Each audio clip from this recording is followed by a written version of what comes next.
Hi, I'm Tom Marino. At CohnReznick, we believe that all citizens need to be informed about the issues that affect their daily lives. That's why we're proud to support the programming produced by Caucus Educational Corporation and their partners in public television. Funding for this edition of One-on-One with Steve Adubato has been provided by Berkeley College, MagnaCare, Kessler Foundation, changing the lives of people with disabilities, the Fidelco Group, Fedway Associates, United Airlines, and by CohnReznick, Accounting, Tax, and Advisory, where forward thinking creates results. Promotional support provided by The Record, North Jersey's trusted source, and NorthJersey.com. And by New Jersey Monthly, the magazine of the Garden State, available at newsstands. This is One-on-One. When you first heard that they were doing Charlie Rose and Gayle King, didn't you go, what? People like laughing at others, so I don't mind if the other is me. See, you go right into the character. That's what it is. I'm bringing families together a half an hour each week. Man, I'm doing something special. And so I do feel successful.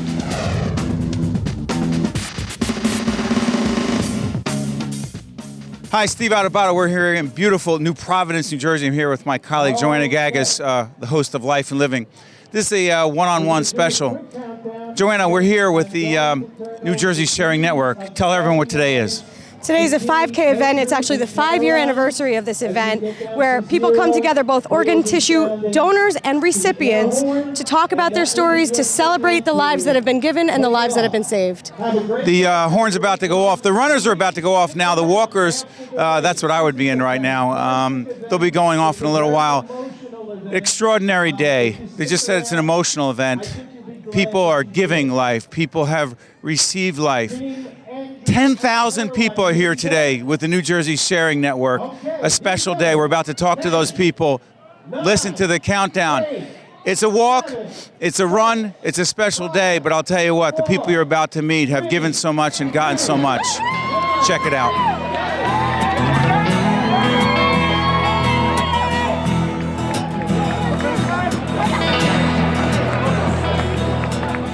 Frank, let me ask you, you and the team at Pfizer, you and your colleagues, big sponsors of today. Why?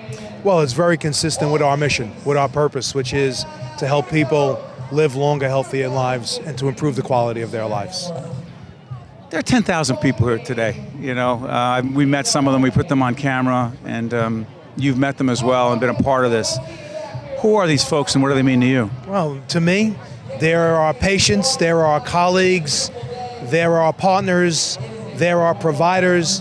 Basically, you can't have an event like this today without all different kinds of constituents contributing in multiple ways. But to me, this is New Jersey. This represents everything that New Jersey is about. It represents everything that Pfizer, our employees, and then all the constituents that we touch every day are all about.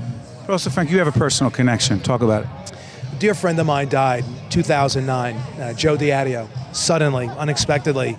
He was an organ donor. Today, 70 people, more than 70 people. 70 people? 70, 7-0, are living because of Joe's organs and because of Joe's tissues. So although we can never replace Joe, although we can never bring Joe back, we feel that he lives through those people whose lives he's touched. Frank, talk a little bit about by him doing that, by so many people who are doing what they've done by giving the gift of life. I was talking up on stage just a few minutes ago, and so many others are talking about the reason to be. For me, it's the reason to be hopeful. Is that what it means to you? Yeah, I loved how you described it up on stage about the hope it provides, and you used the term about the real role models. Yeah. I thought that was really very appropriate for this event. These folks that give, that are willing to do this, they're wonderful role models, and think about the impact that they have on people's lives, you know, which is what Pfizer tries to do. So yeah. Absolutely. We try to be a role model. We try to emulate all the people here today that are wonderful role models for our children, for everyone. Thank you, Frank. Thank you. Thanks for interviewing me. Thanks for being here today.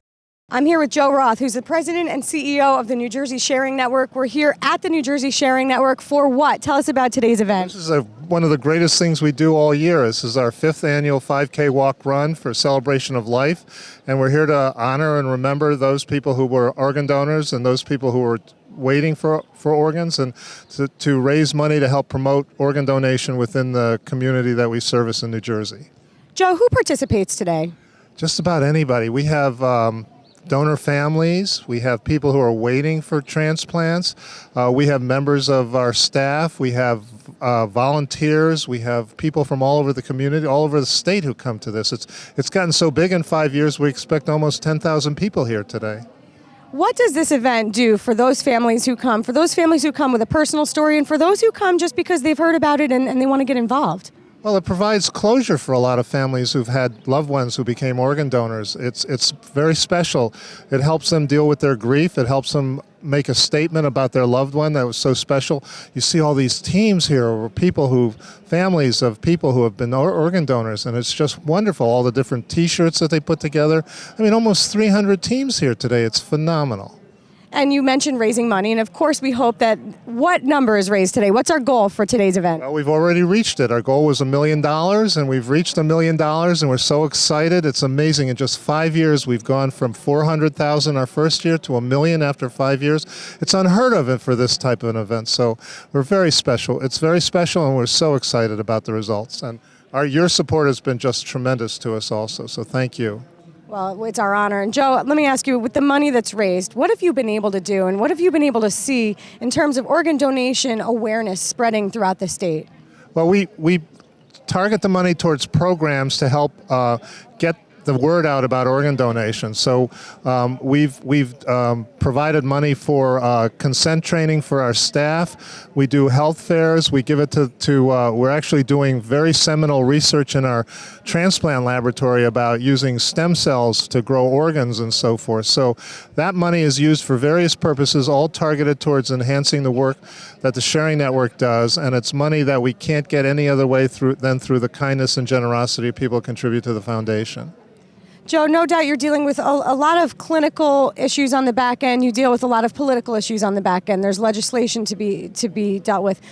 But when you come to an event like this today and you put all that on the back burner and you just celebrate the lives that have been donated and the lives that have been saved, I mean, what does that do for you personally? For me, it's been 17 years of just living the dream. I mean, this is the best job I've ever had, and I wake up every morning anxious to come to work, and it's just a terrific thing because I meet such wonderful people who are dedicated to saving lives through organ and tissue donation, people who've benefited from our efforts, who have received organs, who are just now become evangelists for organ donation. It's just such an amazing, and then the caring families, the people who have suffered the loss, who still become part of our organization and want to give back. It makes life just really worth living. It's terrific.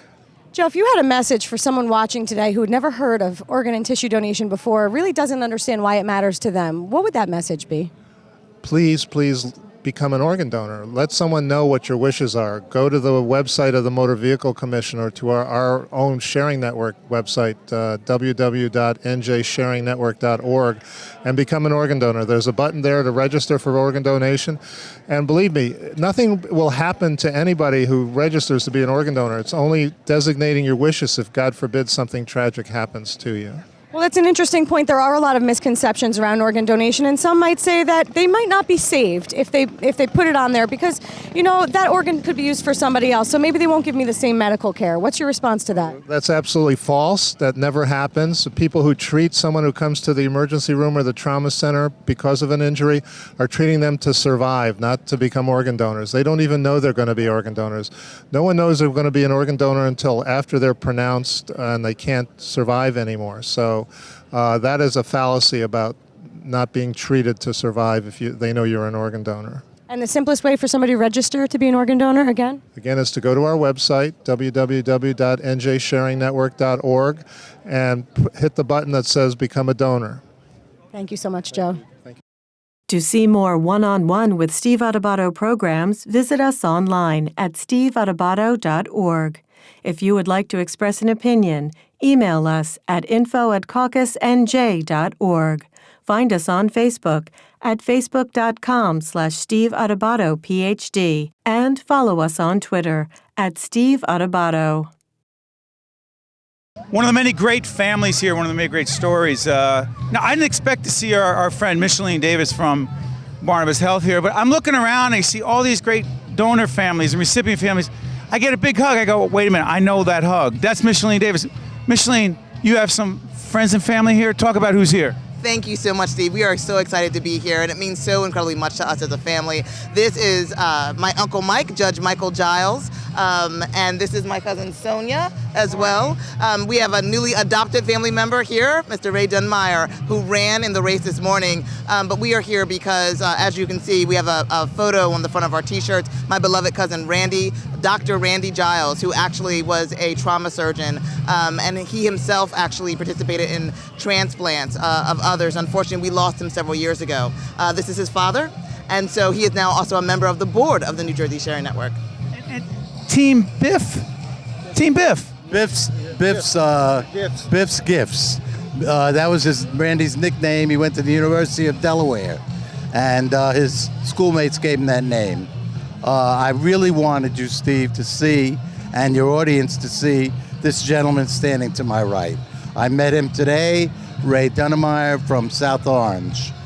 He came and ran in our 5K this morning, and people can't see it, but Ray has a disability. Tell him what it is. Ray, talk to us.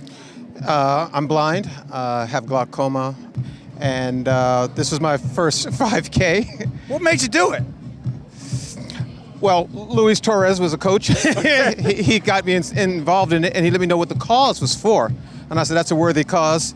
And I couldn't have done it without them. I'm originally with the team OLS Crusaders, and he told me about the story. That's Our Lady of Sorrows in South Orange. And he told me about the cause, and I said, that's something worth running for. And as I was running, after that first mile, I was feeling I can't do this. And I said, you know what? I'm not running for me. I'm running for someone else. And I had to pick it up, and I thought I wasn't going to finish, and I finished. And I think I'm going to do it every year. You're all in now? I'm sorry? You're all in now. Oh, yeah, I'm in. You can't get me out now. So, Micheline, let me ask you, we've done so many things together. We've been working with Barnabas Health, the folks in Barnabas Health, for a long time. Micheline, you're involved in a few causes, but this one, I'm looking at you, I know your face pretty well. This is pretty special on a lot of levels. Why? Steve, my cousin Randy was such a tremendous person, a human being. He was a great son. He was a fantastic cousin. He was an incredible father and husband, but he was the world's most compassionate doctor. And the spirit of him we keep alive by participating in such a tremendous organization. Ray's spirit of resilience and diligence and an indomitable will to make certain that he ran this morning is very symbolic of exactly what Randy was like. He passed away, the day he passed away, he was treating patients despite the way that he was feeling. Sorry. So, there's so many incredible stories. And then Micheline wasn't on the list of folks to talk to today. We didn't know she'd be here with her family, with Ray. But that's what kind of event this is. You don't know who's going to be here because the Sharing Network brings together so many fascinating people with so many important stories. We call them stories. They're not stories. They're about real people who have given so much to others. Mr. Giles, let me ask you, what message would you send, particularly given your position at the Sharing Network, to so many watching right now on public television? I certainly would encourage all of your viewers to look into organ donation and transplantation. And please, please, please convince yourselves and members of your family to become organ donors. The gift of life is the most supreme gift that anyone can give. My son gave it, and as Steve has said, there are wonderful stories here. And to end, as far as I'm concerned, this gentleman is a wonderful story just for being here and supporting us. I want to give you a chance. You want to add something? Organ donation saves lives. Well said. You have a future in broadcasting. Listen, I want to thank you, Micheline, your family, Mr. Giles, all of you, Ray. I just can't thank you enough for being with us. You embody everything that this event is about and everything we're trying to achieve on public television by raising awareness. Thank you very much. I'm here with Greg T., who I'm sure you recognize from Elvis Duran and the morning show on Z100 every morning. You'll know him when you hear the voice, too. That's Greg, what they say. They say I have a face for radio. That's not true, but you got a voice for radio, that's for sure. Thank you. Now, you're here at the New Jersey Sharing Network's 5K walk. Yep. How many years now have you been a part of this walk? Yeah, it's my fifth year being a part of the organization, and it's been great. I love it. I was here 5 years ago when it was a quarter of the size, so to see where it's grown in 5 years, it's fantastic. Why is this a concept, an idea that has become so near and dear to your heart? Because you got involved, but then you really committed yourself to it, and you've really become very, very involved in this race year after year and in the organization as a whole.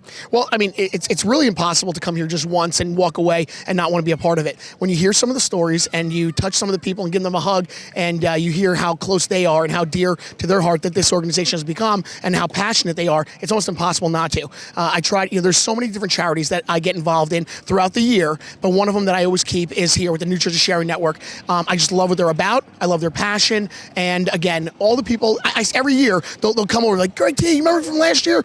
And I do, and I remember them, and I love being a part of this event. And only once in my 5 years has it rained. So this is a good sign. With the good weather that we're having, I want to be here again next year and the next 5 years to come. Maybe it's you. I think you're the good omen. No, I wish I could bring this much luck to them. No, these guys have enough luck on their own side, and they're doing a fantastic job. If you read about them, you research what they're doing, you're going to become inspired, and you too will want to be a part of the event. And I understand that there's so many great charities out there. I absolutely get it.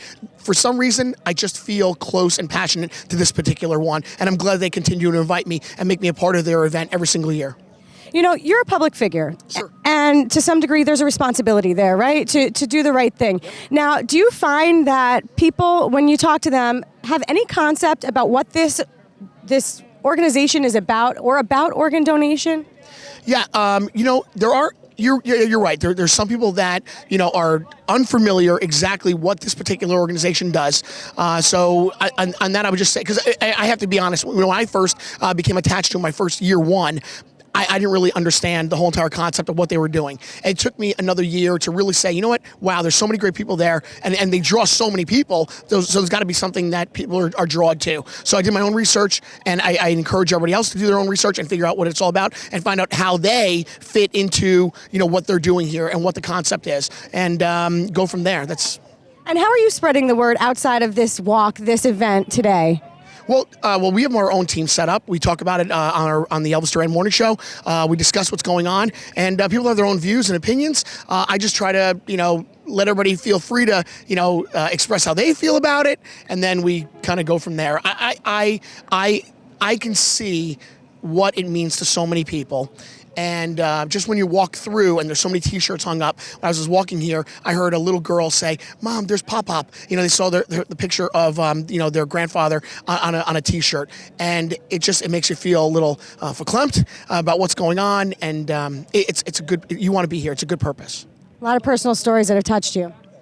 I feel very close to a lot of these people, and like I said earlier, I know it's so cliche. Oh, I give them hugs, but you really do. You can't help but to be a part of their family, be a part of what they're about, give them a hug, and just understand what they're all going through. And it's amazing. And it's amazing to see how two families that have actually shared in this come together. At their recent walkathon, it was amazing to see two families, because you can only imagine how difficult it is sometimes if, let's say, you are on the receiving end of a recipient. They're giving the organs or the tissue, and you're there, two families walking together or running together.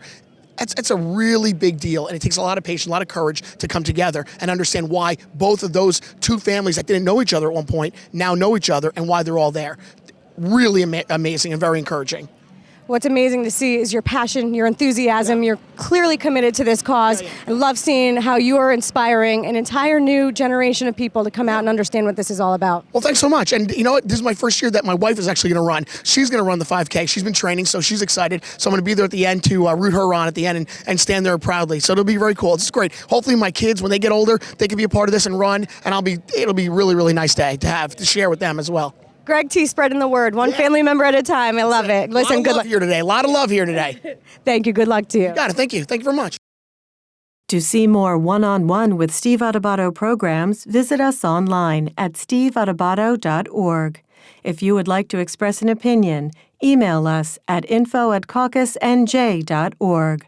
Find us on Facebook at facebook.com/Steve Adubato, PhD, and follow us on Twitter at Steve Adubato. This is an amazing story. You're about to meet two very special young ladies, Janice Campbell and Janice McNamara. Janice, I'm going to ask you to set this up for us. Your daughter, Dr. Jamila Irons Johnson, gave the gift of life. Talk about it. She had a massive aneurysm. We couldn't save her, but when the decision came, we'd already had the discussion about organ donation, so we knew what we were going to do. That if we couldn't help her, we could help others, and that's what we did. Because she had already signed up to be a donor, and we'd had the discussion as a family, and so it was, no decision. Decision was already made before she passed on us. And how do you come into the picture, Janice? Well, I'm the recipient, and I was moments away from not making it. I had a debilitating lung disease for about 3 years prior to my surgery, and I was on the waiting list for 2 years. So without this wonderful woman here and her daughter, I wouldn't have made it. Talk about what it was like as someone waiting as a recipient. It's the toughest thing I've ever done. Without my family and the support of my friends, and support is really the big thing here. If you don't have support, it's really, really tough because it's a waiting game. I was on oxygen in the house basically 24/7. So if I didn't have my faith and my family and friends, I don't know how I would do it. It's interesting. You have these buttons on. Yours says donor family, yours says recipient family, and those are buttons, but it doesn't even begin to tell the story. I asked Janice the question about what it was like to be on the recipient end waiting. Could you describe for us the other end? It was rough because you pray and you hope that I pray and hope that my daughter would make it. But I'm a nurse, so I saw certain signs that told me that she was already brain dead and that we couldn't do anything. And we knew that we didn't want her in a vegetative state. So the decision to help somebody else, it came easy with all the hurt and the pain that we go through in losing her. We knew that we didn't want her death to be in vain, that at least somebody else could benefit from what we couldn't get for her. And that was a decision that, like I said, was easy because we had the discussion as a family. Before? Before. Why? Because I sat down with my children to talk about my advance directives, what I wanted if something should happen to me. Because I had this feeling something was going to happen. I thought it was to me, not to my child. And so I think it was that November we sat down and discussed what I wanted. And my daughter Janine and Jamila said, Mom, yeah, if something should happen to us, we think we want the same thing done also. We can't use it, let somebody else use it. And so that discussion was already in place. And so we knew what we wanted to do then. And that's why we did it. So it was bittersweet. And when I met her... When did you meet? About a year and a half after. And describe that. Mary Ellen set up a lunch. From the Sharing Network. Yes, Mary Ellen set up a lunch meeting for us here at the Sharing Network. And Janice and her daughter came, and I came with two of my daughters. And it's something that I'd already said I would love to meet the people who received organs. And Janice is the only one that I've gotten to meet so far. It was awesome. We just bonded, and I have a new sister, so we just bonded. Talk about it. That day at the Sharing Network. Oh, it was awesome. I had butterflies in my stomach, and coming up here to meet her. But then once I met her, I felt like I had a family right away, and we've been friends ever since. So, I mean, I don't know. There's not too many words I can say for. Is there a bond? Oh yeah. Hard to describe. Hard to describe. I mean, every morning I wrote that I wake up every morning and I hug my chest and I say, good morning to Jamila and thank you. I say that every day. 10,000 people are here today. The Sharing Network brought all these people together. We're trying to talk to as many as possible. My colleague Joanna Gagas is doing a great job talking to folks as well, and we're just scratching the surface, trying to tell those stories. What message would you want to share with folks watching as we try to raise awareness about the need to give the gift of life? It's important to have the discussion with your family. It's also important to sign up as a donor, whether you do it through the sharing network or through the motor vehicle.